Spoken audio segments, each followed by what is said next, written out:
The recruitment. Marie Dubois stood in the shadowy alley behind the Café de la Paix, her breath forming small clouds in the cold December air of 1942. The cobblestones beneath her feet were slick with ice, and somewhere in the distance, the sound of German boots echoed through the narrow streets of occupied Paris.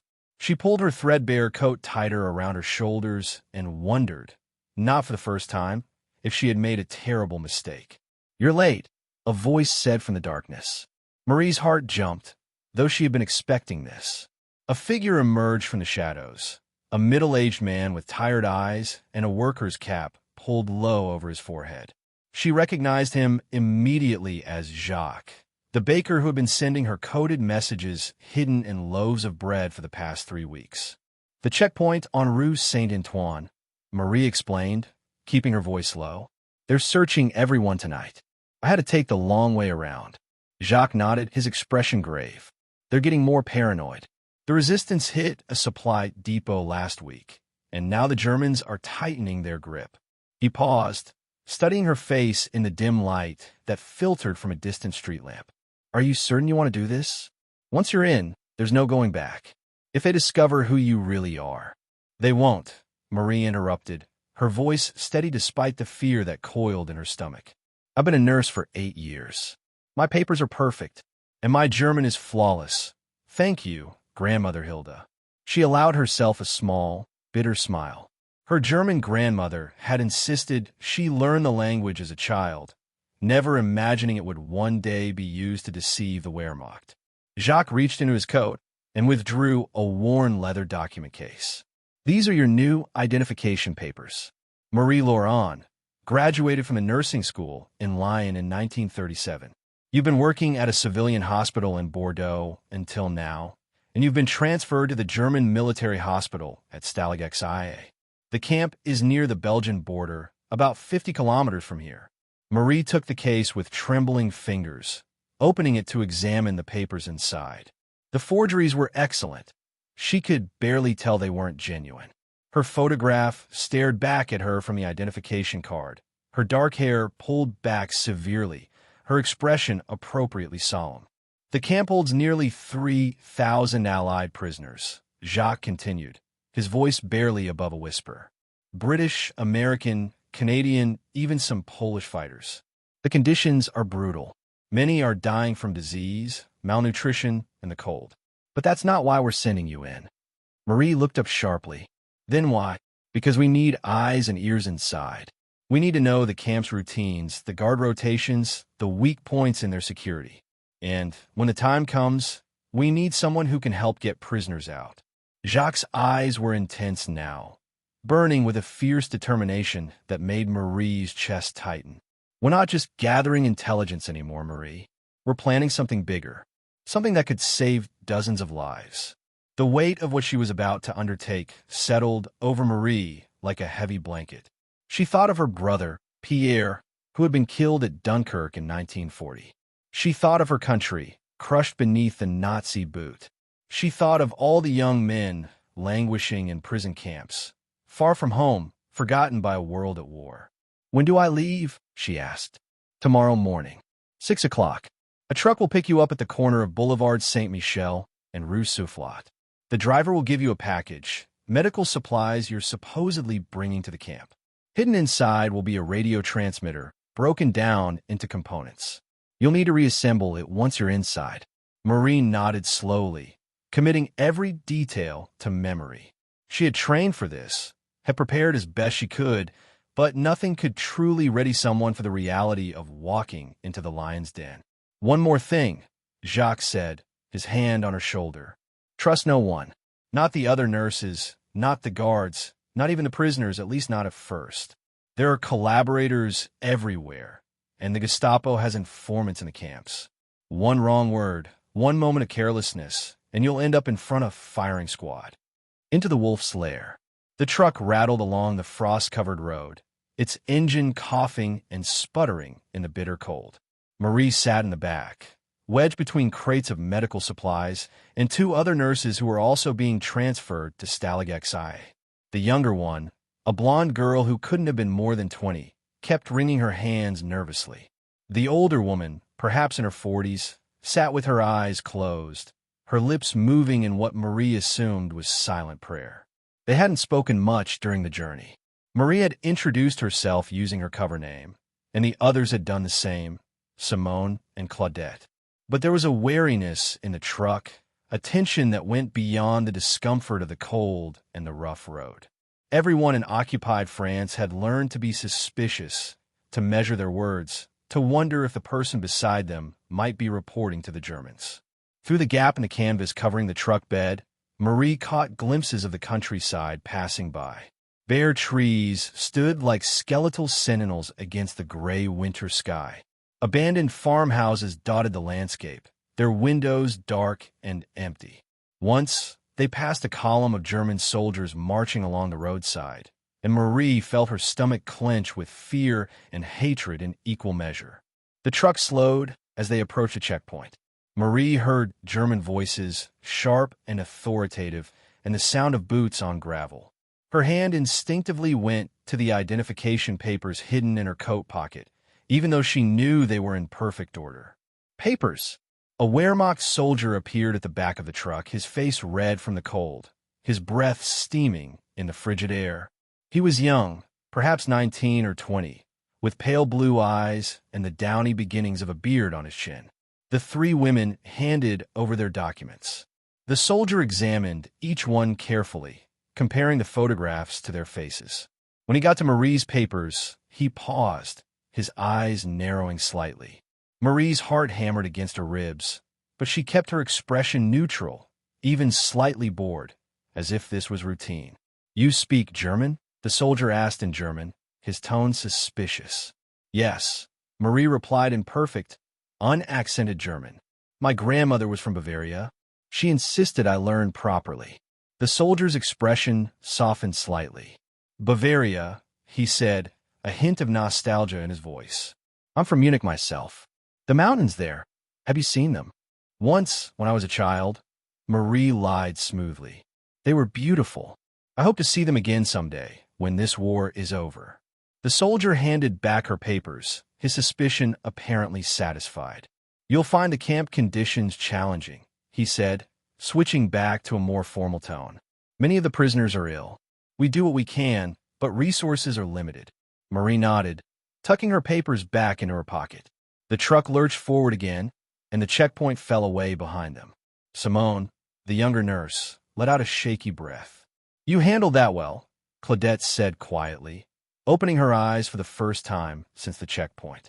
Most French women would have stumbled over their German. "Where did you really learn to speak it so well?" Marie met the older woman's gaze, seeing the calculation there, the assessment. "I told the truth," she said carefully. "My grandmother was German. She taught me when I was young." "Convenient," Claudette murmured, but she didn't press further. 20 minutes later, the truck pulled up to the gates of Stalag XIA.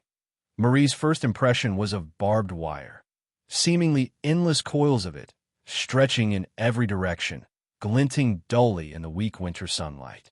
Guard towers rose at regular intervals along the perimeter, each one manned by soldiers with machine guns. Beyond the wire, she could see rows of long, low barracks, their roofs covered with snow. The gates swung open with a metallic screech, and the truck rolled into the compound. Marie saw prisoners in the distance, thin figures in ragged uniforms moving slowly through the snow. Some were carrying buckets, others stood in formation for what appeared to be a roll call. Even from this distance, she could see how gaunt they looked, how their clothes hung on their wasted frames. "Welcome to hell," Simone whispered, her face pale. The truck stopped in front of a larger building near the center of the camp, the hospital, Marie presumed. An officer was waiting for them, a tall man with iron-gray hair and a scar running down the left side of his face. He wore the uniform of a Wehrmacht captain, and his expression was one of perpetual irritation. "Out!" he barked in German as the three nurses climbed down from the truck. "I am Captain Hoffman. I run this hospital. You will address me as Herr Captain at all times. Is that understood?" "Yes, Herr Captain," the three women chorused. Hoffman's cold eyes swept over them, lingering on Marie. "You," he said, pointing at her. "You're the one who speaks German. Good. You'll be assigned to the ward with the most critical cases. Many of the prisoners there don't speak French, and our translator is—" He paused, a cruel smile playing at the corners of his mouth. Indisposed, Marie felt a chill that had nothing to do with the weather. This was it. She was inside, and now the real work would begin. The hospital ward. The hospital ward was a vision of misery. 2 long rows of metal frame beds stretched the length of the converted barracks, each one occupied by an emaciated prisoner. The air was thick with the smell of unwashed bodies, infected wounds, and human waste. A single coal stove in the center of the room provided meager heat, barely enough to keep the temperature above freezing. The windows were frosted over, and what little daylight filtered through was gray and cheerless. Marie forced herself to keep her expression professional as she followed Captain Hoffman down the central aisle. Her nursing training helped. She had seen terrible things before, had worked in the charity hospital in Paris where the poor came with advanced diseases and horrific injuries. But this was different. This was deliberate suffering, systematic cruelty disguised as military necessity. "We have limited medical supplies," Hoffman was saying, his voice echoing in the cold space. "You will make do with what you have." The prisoners receive basic care, enough to keep them alive and working. Those who cannot work are not a priority. Marie bit her tongue to keep from responding. She had been warned about this, had been told that she would need to maintain her cover no matter how difficult it became. But seeing these men reduced to such a state, knowing that their captors viewed them as nothing more than expendable labor, made her blood boil. "This is Nurse Greta," Hoffman said, gesturing to a stern-looking German woman in a stained white uniform. "She will show you the routine. You start immediately." Without waiting for a response, the captain turned on his heel and left. Greta looked Marie up and down with obvious disdain. "French," she muttered in German, making it sound like a curse. "As if we don't have enough problems. Can you at least follow simple instructions?" "I can do more than that," Marie replied in German, keeping her voice level. "I'm a trained nurse with 8 years of experience. I'm here to help these men, regardless of what uniform they wear." Greta's eyebrows rose slightly. "We'll see," she said. "Come, I'll show you what needs to be done." The next several hours were a blur of activity. Marie changed bandages on infected wounds, spooned thin soup into the mouths of men too weak to feed themselves, and administered what few medications they had available. She learned a routine quickly. Morning rounds at 6, medication distribution at 8 and 4, meals at noon and 6, lights out at 9. The guards patrolled the ward every hour, counting heads, checking for contraband, maintaining their oppressive presence. But Marie also learned other things that Captain Hoffman hadn't intended her to know. She learned which guards were cruel and which were merely indifferent. She learned which prisoners were strong enough to be potential allies and which were too broken to be trusted. And she began to map the hospital in her mind. The supply room with its meager stock of bandages and medicines, the small office where the German medical staff kept their records, the back door that led to the prisoner's latrine, and, beyond that, the outer perimeter fence. Late in the afternoon, as she was checking the dressing on a British soldier's leg wound, the prisoner opened his eyes and looked at her. He was young, perhaps 25, with red hair and a face covered in freckles. His chart identified him as Private Thomas Whitmore, captured at Dunkirk. "You're new," he said in heavily accented French, his voice barely above a whisper. "Yes," Marie replied quietly, aware that Greta was at the other end of the ward. "I arrived today." "You speak English?" he asked, switching languages. A little, Marie lied. In truth, her English was quite good, but she didn't want to reveal all her capabilities too soon. "The others," Thomas said, his eyes darting toward the beds around them. "They're dying. Not from their wounds, from despair. They've given up hope." Marie's hands stilled on the bandage. "Hope is a dangerous thing in a place like this," she said carefully. "It's the only thing we have left," Thomas countered.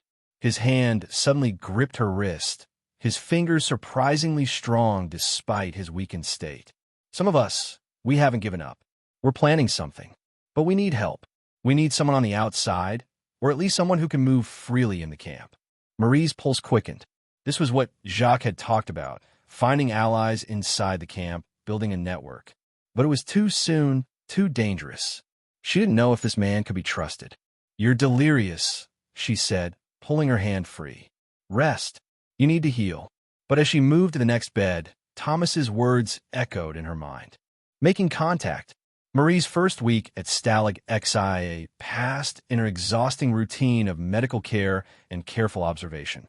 She treated wounds, distributed meager rations of medicine, and tried to offer what comfort she could to men who had largely lost hope.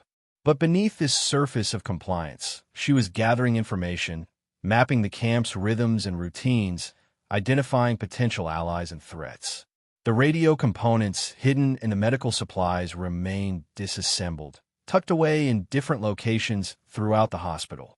Marie had hidden the transmitter housing in a box of soiled bandages in the supply room, the receiver behind a loose board in the latrine, and the power unit beneath her own narrow bed in the nurse's quarters. She knew she would need to assemble it soon to make her first transmission to Jacques and the resistance. But the risk was enormous. One sweep by the guards, one informant's whisper, and she would be discovered. It was during her second week that Marie finally made her first intentional contact with the prisoner's underground network. She had been watching Thomas Whitmore carefully, observing how other prisoners deferred to him despite his low rank, how messages seemed to flow through the ward with him at the center. She had also noticed that on Thursdays, when a supply truck came from a main German depot, security was slightly more lax as the guards focused on unloading and inventory. Marie waited until Thursday afternoon, when Greta was occupied with Captain Hoffman in his office, going over medical reports. She approached Thomas's bed with a basin of water and clean bandages, her movements casual, unhurried. "Your leg is healing well," she said in French, loud enough for nearby prisoners to hear. Then, in English, barely audible, "I'm not who I seem. I'm here to help." Thomas's eyes widened fractionally, but he had the presence of mind to show no other reaction. "The infection?" he asked in French, playing his part. "Improving," Marie replied, unwrapping the old bandage. As she worked, she continued in whispered English. "I need to know the guard rotations, the weak points in the fence, how many men are fit enough to travel. And I need someone I can trust absolutely, someone who can organize the others." "That would be Captain Morrison," Thomas murmured. "American pilot. Shot down over France last year. He's in Barracks 7, working in the motor pool. The guards think he's cooperative, but he's been planning an escape for months." Marie nodded, applying fresh bandages to Thomas's leg. "How do I reach him?" "The motor pool needs medical inspection every 2 weeks, German regulations. Next inspection is Tuesday. Volunteer for it. Greta hates going there because it's cold and dirty. And how will I know him? He's hard to miss. Tall, dark hair, missing 2 fingers on his left hand from when his plane crashed. He'll have a Wisconsin accent. He's from Milwaukee." Thomas paused as a guard walked past, then continued once the man was out of earshot. "But be careful. There's an informant in the camp. We don't know who, but someone's been passing information to the Gestapo. 3 escape attempts have been betrayed in the past 6 months." Marie felt her stomach tighten. This was the nightmare scenario, a traitor within the prisoner's own ranks. "Do you have any suspects?" "Several, but no proof. That's why Morrison is moving slowly, building a core group he knows he can trust." Thomas met her eyes, his gaze intense. "Why are you doing this? You could be safe in Paris, far from here." Marie's hands paused in their work. She thought of Pierre, her brother, whose body lay somewhere in the mud of Dunkirk. She thought of France, bleeding under occupation. She thought of all the reasons she had joined the resistance, all the small and large injustices that had led her to this moment. "Because someone has to," she said simply. "And I can." That evening, back in the small room she shared with Simone and Claudette, Marie lay in her narrow bed and stared at the ceiling. She could hear Simone's quiet breathing from the bed across the room and Claudette's occasional snores from the corner. The building was cold, and she pulled her thin blanket up to her chin, trying to generate warmth. She thought about Tuesday, about meeting this Captain Morrison, about taking another step deeper into the conspiracy. Every action increased her risk, multiplied the chances of discovery. But Jacques had been right. Gathering intelligence wasn't enough anymore. If they were going to make a real difference, they needed to get prisoners out to strike a blow against the Nazi machine that went beyond mere observation. A sound from outside made her freeze. Footsteps in the hallway, heavy boots on wooden floors. The footsteps stopped outside their door. Marie held her breath, her heart pounding so loudly she was sure whoever stood outside must be able to hear it. The door handle turned slowly. Marie closed her eyes, feigning sleep, even as her mind raced through possibilities. Had she been discovered already? Had someone seen her talking to Thomas? Was the Gestapo coming for her now? The door opened with a soft creak. Marie forced herself to breathe slowly, evenly, as if deeply asleep. Through her barely open eyelids, she saw a figure enter the room. A guard, she thought, though it was too dark to see clearly. The figure moved to Claudette's bed. There was a whispered conversation, too quiet for Marie to make out the words. Then the figure left, and the door closed softly. In the darkness, Marie heard Claudette rise from her bed, dress quickly, and slip out of the room. Marie's eyes opened fully now, staring into the blackness. Where was Claudette going in the middle of the night? To an assignation with one of the guards? Or something more sinister? The informant, Marie thought, her blood running cold. Could be Claudette. She would need to be even more careful now. Trust no one, Jacques had said. And in this place of wire and watchtowers, where survival often meant betrayal, those were words to live by. The motor pool. Tuesday morning dawned gray and bitter, with a wind that cut through Marie's coat like a knife. As she had predicted, Greta was only too happy to assign her the motor pool inspection, a tedious, uncomfortable duty that the German nurse considered beneath her dignity. Make sure you check all the mechanics for injuries or infections, Greta instructed, barely looking up from her paperwork. The commandant wants a full report by this evening. And for God's sake, try to be quick about it. I need you back here by noon. Marie nodded and gathered her medical bag, which contained bandages, iodine, and a few precious sulfa tablets, everything the camp's meager supplies would allow. Her heart raced as she stepped out into the cold morning air, but she kept her pace measured, her expression neutral. Just another nurse on another routine errand. The motor pool was located on the far side of the camp, near the main gate. It consisted of 3 large buildings where German military vehicles were maintained and repaired. The prisoners who worked here were considered valuable. They had skills the Germans needed, and were therefore treated marginally better than the general population. They received slightly more food, had access to the machinery's residual heat, and were under less constant surveillance than those in the main compound. A guard accompanied Marie to the motor pool, standard procedure, though he seemed more interested in staying warm than in watching her closely. He led her to the main garage, a cavernous space filled with trucks, staff cars, and motorcycles in various states of repair. The smell of oil and gasoline hung heavy in the air, and the sound of metal on metal echoed off the concrete walls. "Medical inspection," the guard called out in German. "Everyone line up." The prisoners stopped their work and began to assemble near the entrance. Marie counted 12 men, all wearing the same threadbare uniforms, their hands blackened with grease. She scanned their faces, looking for the man Thomas had described, tall, dark-haired, missing 2 fingers. There, near the back of the line, a man who stood head and shoulders above the others, his bearing still military despite months of captivity. His left hand, Marie noticed, was wrapped in a rag, concealing the injury Thomas had mentioned. Their eyes met briefly, and she saw intelligence there, assessment calculation. Marie began the inspection with the prisoners at the front of the line, checking each man methodically. Minor cuts, some bruising, the inevitable malnutrition that plagued every prisoner in the camp. She treated what she could, made notes on her clipboard, and gradually worked her way toward the back of the line. When she reached the tall man, she said in French, "Name? Morrison. Captain James Morrison, United States Army Air Corps." His French was heavily accented, just as Thomas had said, but understandable. "Let me see your hand," Marie said, nodding toward the wrapped left hand. Morrison unwrapped the rag, revealing a hand that was indeed missing the ring and little fingers. The scarring was old, well healed, but Marie made a show of examining it carefully, bending close. "I'm a friend of Thomas Whitmore," she whispered in English, her voice barely audible over the clatter of tools and machinery. "We need to talk. Privately." Morrison's expression didn't change, but his eyes sharpened. "Storage room," he murmured. "Behind the third truck. In 5 minutes." Marie straightened, speaking in French again. "The scarring looks good. Keep it clean and dry."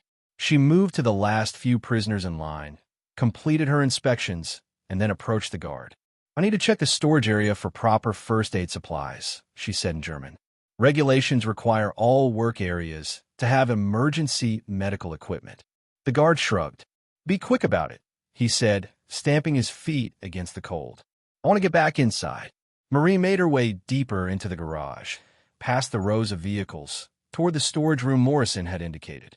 It was a small space, cramped and cluttered with spare parts, tools, and jerry cans of fuel. She had just stepped inside when Morrison appeared behind her, moving silently despite his size. "Talk fast," he said in English, positioning himself where he could watch the door. "We have maybe 2 minutes before someone notices we're both gone." "I'm with the French resistance," Marie said, speaking quickly and quietly. "I've been sent to gather intelligence and to help facilitate an escape. Thomas said you've been planning something." Morrison's eyes narrowed. "How do I know you're not Gestapo? Or a collaborator?" "You don't," Marie admitted. "But I'm your best chance. I can move through the camp freely. I have access to the hospital, the supply room, and soon I'll have a radio. I can coordinate with the resistance outside." "A radio?" Morrison's interest was piqued despite his caution. "You've got a transmitter in the camp?" "In pieces. I haven't assembled it yet. Too risky. But when the time comes, I can make contact with my network. They can provide transportation, safe houses, forged documents." Morrison was quiet for a moment, weighing the risks. Finally, he nodded. "All right, here's what I've got. There are 48 men in this camp I trust absolutely. Men who won't break under interrogation, won't turn informant, and are fit enough to travel. Most are in the motor pool or the maintenance crews. We've been slowly stockpiling supplies, civilian clothes hidden in the latrine system, some German uniforms stolen from the laundry, a few weapons taken from careless guards." Weapons? Marie felt a chill. Armed prisoners meant violence, and violence meant retaliation. "Just 3 pistols and some knives," Morrison said, "only to be used as a last resort. Our plan is to go quiet, cut the wire, slip out during the night shift change when security is weakest. But we need several things from the outside: wire cutters, more civilian clothes, and a place to go once we're out. We also need to know the patrol schedule for the roads heading west toward the border." Marie committed every detail to memory. "I'll need a week to assemble the radio and make contact with my people." "Can you wait that long?" "We've waited months," Morrison said grimly. "Another week won't kill us, as long as the informant doesn't." "Thomas told you about that?" "Yes." "Do you have any leads?" 3 men, all British, all captured at Dunkirk, all with access to information about escape plans. But I can't prove anything, and I can't afford to start a witch hunt that might tear apart the trust we've built. We're moving forward with the core group only, keeping the plans compartmentalized so the informant, whoever he is, can't learn the full picture." The sound of boots approaching made them both tense. Morrison moved toward the door. "One more thing," he said, his voice urgent. "There's a new prisoner coming in tomorrow, a British intelligence officer. The Germans don't know what he is yet, but when they figure out, they'll transfer him to a Gestapo facility for interrogation. We need to get him out before that happens. His name is—" "Morrison, wo bist du?" a German voice called out. "Coming." Morrison replied in German, then to Marie, "Same time next week. Be ready." He slipped out of the storage room, and Marie waited a full minute before following. Her mind was racing with everything she'd learned, already planning her next moves. She would need to assemble the radio this week, make contact with Jacques, and prepare for the most daring operation she'd ever attempted. As she made her way back through the motor pool, she passed Morrison, who was back at work on a truck engine, his expression focused and professional. But just for a moment, their eyes met, and she saw something there that gave her hope. They could do this. They would do this. The impossible was about to become possible. The assembly. Marie waited 3 more days before attempting to assemble the radio. She needed to understand the guards' patterns perfectly, needed to identify the gaps in surveillance where she might have a few precious minutes of privacy. The nurses' quarters were out of the question. Too much traffic, too many potential witnesses. The hospital ward was under constant observation. The supply room was checked twice daily. That left only one option, the latrine. It was a calculated risk. The latrine block was a separate building, 30 meters from the main hospital, connected by a covered walkway. The smell alone kept most people away except when absolutely necessary, and the guards were particularly reluctant to patrol there. The prisoners who cleaned it, a rotating duty that no one wanted, worked quickly and left as fast as possible. Marie had identified a loose board in the far stall behind the last toilet. She had hidden a receiver component there during her first week, wrapped in oiled cloth to protect it from the damp. The other pieces she would need to retrieve from their hiding places and bring here, one at a time, over the course of several days. It was Saturday night, the one night of the week when the guards received a ration of schnapps and their attention was notably less sharp. Marie waited until lights out, then feigned a bout of dysentery, rushing from the nurse's quarters with a hand pressed to her stomach. Simone barely stirred, and Claudette, whom Marie now watched carefully, simply rolled over and went back to sleep. The latrine was freezing, the wind howling through gaps in the wooden walls. Marie's breath steamed in the air as she locked herself in the far stall and began to work by the light of a small electric torch she'd taken from the hospital's emergency supplies. First, the receiver from behind the loose board, then the transmitter housing from her medical bag. She'd claimed she needed to treat a late-night emergency and had brought it with her. The power unit was the most dangerous piece to move. She'd buried it in a box of bandages earlier that day and now unwrapped it carefully, her fingers numb from the cold. The assembly was delicate work. Marie had practiced on training models in Paris before her insertion into the camp, but this was different. Working in the dark, in the cold, with a constant fear of discovery hanging over her. Her hands shook as she connected wires, screwed components together, checked and rechecked each connection. 30 minutes passed, then 40. Marie could hear her own heartbeat, could feel sweat trickling down her spine despite the freezing temperature. The radio was taking shape, a compact unit about the size of a large book, with a small key for Morse code transmission and a basic receiver that could pick up messages on the agreed-upon frequency. She was connecting the final wire when she heard voices outside. "Told you, I saw someone go in there with a light," a voice said in German. Marie recognized it as belonging to Corporal Steiner, one of the more conscientious guards. Her blood turned to ice. "It's probably just one of the nurses," another voice replied, sounding bored. "You know how delicate these French women are. They can't handle proper food. I'm going to check anyway." Marie's mind raced. She couldn't hide the radio. It was too large, too obvious. She couldn't finish the assembly. There wasn't time. And she couldn't be caught with it in pieces. That would be just as damning. She made a split-second decision. She disconnected the main power wire, rendering the radio temporarily inoperable, and shoved the unit into the bottom of the waste bucket beside the toilet. Then she unwrapped a small packet of Ipecac syrup from her pocket, something she kept for exactly this kind of emergency, and swallowed half of it. The effect was almost immediate.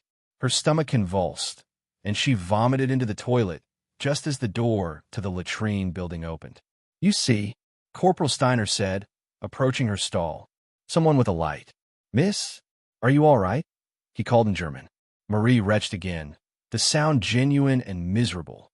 "I'm sorry," she called back weakly, her German perfect despite her distress. "I've been ill. I didn't mean to cause alarm." "Let me see your identification," Steiner demanded, still suspicious.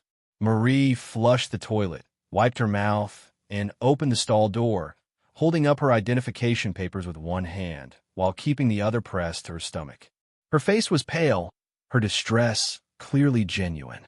Steiner examined her papers, then looked at her with something like pity. "Nurse Laurent, you should report to the hospital if you're ill." "I'm a nurse," Marie said, managing a weak smile. I could take care of myself. It's just something I ate, I think. The cabbage soup at dinner was somewhat questionable. All the soup here is questionable, the other guard said from the doorway, laughing. Come, Steiner. Leave the poor woman in peace. She's clearly suffering enough already. Steiner hesitated, then nodded and handed back Marie's papers. Feel better, Fräulein, he said, and the two guards left. Marie waited until their footsteps had faded completely before allowing herself to breathe. That had been too close, far too close. She retrieved the radio from the waste bucket, wiped it clean, and finished the assembly with shaking hands. The final connection clicked into place, and she tested the power. A tiny light flickered on, then off. It worked. She couldn't risk moving it now.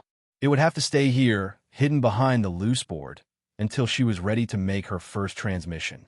She wrapped it carefully in the oilcloth and tucked it into its hiding place, then replaced the board and cleaned up any evidence of her work. By the time she stumbled back to the nurse's quarters, she was genuinely exhausted. She collapsed in her bed and fell into a fitful sleep, her dreams filled with crackling radio static and the sound of approaching boots. The next morning, Marie learned that the British intelligence officer Morrison had mentioned would arrive that afternoon. His name was Major Geoffrey Blackwood, and according to the whispered reports that circulated through the hospital, he had been captured 3 weeks earlier while operating behind German lines. So far, his captors believed he was simply a regular army officer, but it was only a matter of time before someone recognized him or his real identity emerged from interrogation. Marie knew what she had to do. Tonight, she would make her first transmission, and somehow, she would need to convince Jacques and the resistance that they needed to move up their timeline. The escape could not wait another week. It had to happen now. The transmission. The clock in the hospital ward showed 2:47 a.m. when Marie finally slipped out of her bed for the second time that night. She had waited until the guard rotation changed at 2:30, knowing from weeks of observation that the new guards took at least 15 minutes to fully settle into their posts. It was a narrow window, but it would have to be enough. She dressed quickly in the darkness, pulling on her nurse's uniform and coat. This time she carried only a small bag containing a notebook and pencil, along with her medical identification, nothing that would seem suspicious if she were stopped. The radio remained hidden in the latrine, where she would need to operate it. The camp was eerily quiet at this hour, with only the sound of wind rattling the barbed wire and the distant cough of a prisoner in one of the barracks. Marie kept to the shadows as much as possible, moving with the confidence of someone on legitimate business. If questioned, she would claim to be checking on a patient, a weak excuse, perhaps, but better than none. The latrine loomed ahead, dark and forbidding. Marie slipped inside and locked herself in the far stall, her hands already reaching for the loose board. The radio came free easily, and she set it on her lap, unwrapping it with cold-numbed fingers. She had memorized the frequency and transmission schedule during her training in Paris. Jacques would be listening, or rather, someone from the resistance would be monitoring the frequency, every night between 3 o'clock and 3:15 a.m. She had a 15-minute window to make contact, transmit her message, and receive any response. Marie connected the antenna wire, a thin copper filament she had carefully strung up to a gap in the roof, and powered on the radio. The small light flickered to life, and she waited for it to warm up, counting the seconds in her head. At exactly 3 a.m., she began tapping out her message in Morse code. Skylark to nest. Skylark to nest. Do you receive? She waited, her ear pressed to the small receiver, listening through the static for any response. Seconds ticked by. 30. 45. A minute. Nothing. Marie felt panic rising in her chest. Had something happened to Jacques? Had the Germans detected the resistance network? Was she transmitting into void? She tried again. Skylark 2 nest. Urgent message. Do you receive? More static. Then, faintly, through the crackling interference. Nest to Skylark. We receive. Send your message. Relief flooded through her, so intense it left her momentarily lightheaded. She bent over the radio and began transmitting the information she had gathered. Camp Stalag XIA. 48 prisoners ready for extraction. British intelligence officer Major Geoffrey Blackwood arrived today. Must extract before transfer to Gestapo. Request immediate support. Wire cutters, civilian clothes, transport for 50. Proposed extraction date, 3 days. She waited for the response, her fingers poised over the transmitter key. 3 days was impossibly soon. She knew that. But Morrison had been adamant when they'd spoken briefly that afternoon. Blackwood's presence had changed everything.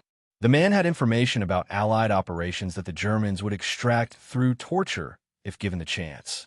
They couldn't wait. The response came through in broken fragments. Acknowledged. 3 days, very difficult. Will attempt. Provide detailed escape route. Weather forecast for Thursday. Marie copied down the message, her pencil scratching frantically in the darkness. The resistance was asking for more information, specifically the exact timing of the escape, the route the prisoners would take, and where the rendezvous with resistance vehicles would occur. She transmitted back, escape route TBD. Need survey of area southwest of camp. Border crossing points. Safe houses within 20 kilometers. Will transmit final details tomorrow night, same time. Acknowledged. Be careful, Skylark. Gestapo increased activity in your sector. Possible informant in camp. Marie's blood ran cold. So the resistance had heard rumors too. The informant was real, and the Gestapo was closing in. Understood, she transmitted. We'll take precautions. Skylark out. She powered down the radio, wrapped it carefully, and returned it to its hiding place. Her hands were shaking as she replaced the board, and she took a moment to steady herself before leaving the latrine. The walk back to the nurse's quarters seemed to take forever. Every shadow looked like a guard, every sound like approaching footsteps. When she finally slipped back in her bed, she found that sleep was impossible. Her mind was racing with plans and contingencies, with all the things that could go wrong. 3 days. In 3 days, they would attempt the impossible. Extract nearly 50 men from a heavily guarded Nazi prison camp, including a high-value intelligence officer, and spirit them across occupied France to safety. The next morning brought unexpected complications. Marie was summoned to Captain Hoffman's office, a small room adjacent to the hospital ward that reeked of cigarette smoke and stale coffee. The captain sat behind his desk, his scarred face expressionless, while 2 other men stood behind him, both wearing the black uniforms of the SS. Nurse Laurent, Hoffman said, his voice cold. These gentlemen have some questions for you. Marie's heart hammered against her ribs, but she kept her expression neutral. Of course, her captain. How may I help? One of the SS officers stepped forward. He was young, perhaps 30, with pale blue eyes and perfectly groomed blonde hair. I am Sturmbannführer Richter from the Gestapo, he said in French, his accent thick. We have received reports of suspicious activity in this camp. Radio signals have been detected, originating from this area. Marie felt the blood drain from her face, but forced herself to maintain her composure. Radio signals? I don't understand. Someone in this camp has a transmitter, Richter interrupted. Someone is communicating with the terrorists of the so-called resistance. And we will find them. His eyes bored into hers, searching for any sign of guilt or fear. You are French. You have access to much of the camp. You speak German, which gives you unique opportunities. Tell me, Nurse Laurent, where were you last night between the hours of 2 and 4 a.m.? I was ill, Marie said, meeting his gaze without flinching. I had dysentery. I was in the latrine for much of the night. You can ask Corporal Steiner. He checked on me around midnight. So he told us, Richter said, how convenient that you were in the one building in this camp where a radio transmitter might be easily hidden and operated without detection. I was ill, Marie repeated, allowing a note of indignation to enter her voice. If you're suggesting that I was doing something other than being violently sick, I assure you, we're not suggesting anything yet, the second SS officer said. He was older, with a scar that ran from his left eye to his chin. But we will be watching, and we will be conducting searches. If there's a radio in this camp, we will find it. And when we do, The person responsible will be executed. The threat hung in the air. Marie forced herself to nod respectfully. I understand. If I see or hear anything suspicious, I will report it immediately. See that you do, Richter said. He turned to Hoffman. We'll be conducting a full search of the camp, beginning with the hospital and nurses' quarters. No one is to leave or enter without our express permission. As the SS officers left, Marie felt the walls closing in. They were going to search the latrine. They would find the radio. Everything she had worked for, everything she had risked, was about to unravel, unless she moved first. The escape. Marie had no time for careful planning. The Gestapo would begin their search within hours, and once they found the radio, every French person in the camp would be suspect. She needed to move the timeline up, not 3 days, but tonight. It was madness, but it was the only chance they had. She found Thomas Whitmore during the midday rounds, changing the dressing on his healing leg wound.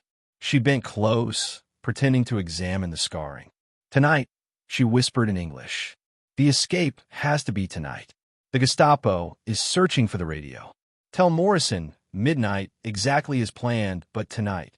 Thomas's face paled, but he nodded almost imperceptibly. We're not ready. We'll never be ready. It's tonight or never. The rest of the day passed in a blur of desperate preparation. Marie retrieved the radio from the latrine, carrying it wrapped in a bundle of soiled bandages to the hospital's incinerator. She couldn't risk them finding it, even if it meant losing her only means of communication with the resistance. The flames consumed it quickly, along with all the evidence of her transmission. Next, she needed to create a diversion, something that would occupy the guard detention long enough for the prisoners to cut through the fence and escape. She considered several options and settled on the most dangerous. She would start a fire in the supply room. The Germans would panic about losing their precious medical supplies and would rush to put it out. In the confusion, Morrison and his men would make their move. But first, she needed to deal with the informant, because Marie had finally figured out who it was. That evening, as the other nurses prepared for bed, Marie approached Claudette. The older woman looked up from the letter she was writing, her expression guarded. A moment of your time? Marie asked quietly. Claudette set down her pen. Of course. Marie led her outside, to a shadowy area between the nurses' quarters and the hospital, where they couldn't be overheard. I know what you've been doing, she said without preamble. I've seen you meeting with the guards at night. I know you've been passing information to the Germans. Claudette's face went pale, then flushed with anger. You know nothing. I know enough, Marie interrupted. I know that 3 escape attempts have failed in the past 6 months. I know that each time, the Germans were waiting. And I know that you were the only person outside the prison population who had access to information about those escapes. They have my son, Claudette said suddenly, her voice breaking. The Gestapo arrested him in Lyon 6 months ago. They said if I cooperated, they would spare him. What would you do? What would any mother do? Marie felt a wave of pity, quickly suppressed. I understand, she said. But you need to understand something, too. Tonight, nearly 50 men are going to attempt an escape, and you're going to help them. I can't. They'll kill my son. Your son is probably already dead, Marie said brutally. The Gestapo doesn't keep bargains with collaborators. But if you help us tonight, we can get you out too. The resistance can hide you, give you a new identity. You'll have a chance to live. Claudette stared at her, tears streaming down her face. What do you want me to do? At midnight, you're going to tell the guards that you saw suspicious movement near the south fence, the opposite side from where the real escape will happen. You're going to send them on a wild chase while Morrison and his men cut through the wire on the north side. Can you do that? Claudette hesitated, then nodded. If you swear to me that you'll get me out. I swear it, Marie said, praying she could keep the promise. At 11:45 p.m., Marie entered the supply room with a can of kerosene she'd taken from the motor pool earlier that day. Her hands were surprisingly steady as she poured the fuel over boxes of bandages and wooden crates of medicine. She set several small fires using matches from the hospital, ensuring they would spread slowly at first, giving the prisoners time to reach the fence before the alarm was raised. At 11:55, she walked calmly out of the supply room, closing the door behind her. At midnight exactly, Claudette approached the guard post and began shouting about intruders near the south fence. Half the guards immediately rushed off to investigate. And at 12:02, when the supply room burst into flames and the alarm bell began to ring, Morrison and his men were already at the north fence, cutting through the wire with tools stolen from the motor pool. Marie ran toward the fire with the other nurses, playing her part, but her eyes kept darting toward the north perimeter. In the chaos and confusion, with guards running in every direction and prisoners being herded back into barracks, she saw shadowy figures slipping through the gap in the fence. 1, 2, a dozen, 2 dozen. They were getting out. Nurse Lauron. Captain Hoffman grabbed her arm. Help with the wounded. 2 guards were burned, trying to control the fire. Marie forced herself to focus, to treat the burn guards, to maintain her cover just a little longer. She couldn't run now. Her escape would have to wait. But she had done what she came to do. She had saved them. It wasn't until dawn that the full scope of the escape became clear. 47 prisoners had escaped, including Major Blackwood. Morrison had left behind a note, written in German and pinned to the hospital ward door. "Thank you for your mercy, Nurse Lauron. We will not forget." The Gestapo came for her an hour later. Sturmbannführer Richter himself placed her under arrest, his face twisted with rage. "You will tell us everything," he promised. "Where they've gone, who helped them on the outside, every detail of your resistance network. And you will tell us willingly, or we will extract it through other means." But Marie said nothing. Not during the interrogation, not during the torture that followed. She thought of Morrison and his men, somewhere out there in free France by now. She thought of Pierre, her brother, who had died at Dunkirk. She thought of all the reasons she had joined the resistance, all the small acts of courage that had led to this moment. 3 weeks later, on a gray morning in March 1943, Marie Du Bois was executed by firing squad in the courtyard of Gestapo headquarters in Paris. She was 29 years old, but the story didn't end there. Of the 47 prisoners who escaped that night, 45 made it to safety, guided by the resistance network Marie had helped coordinate. Major Blackwood returned to England with intelligence that proved crucial to Allied operations in North Africa.